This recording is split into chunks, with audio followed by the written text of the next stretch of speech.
Naguwi ng medalya sa katatapos na Batang Pinoy 2023 ang ilang atletang Dagupeño. Tunghayan sa ulat ni Russell Simorio. 131 atletang Dagupeño ang sumabak sa iba't ibang palaro sa katatapos lang na Batang Pinoy 2023 na idinaos sa Pasig at Philippine National Games. Hindi nagpahuli ang mga atleta at ibinuhos nila ang lakas at kasanayan para makuha ang kampyonato.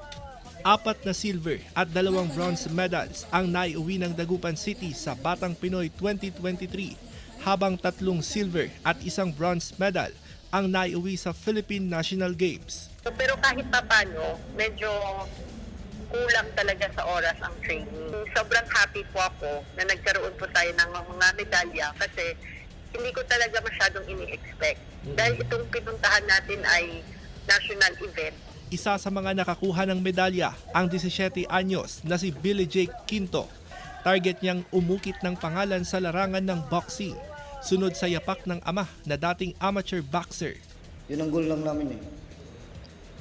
Kasi di basta-basta ka naman kunin ng Philippine team kung ang laro mo parang pa-easy-easy lang. Dapat talagang magaling ka at medalist ka talaga. Samantala, nanguna ang mga atleta ng Baguio City sa Batang Pinoy 2023.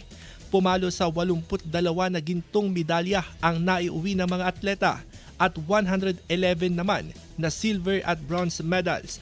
Kasama si Daryl Peralta, Russell Simorio, One North Central Luzon.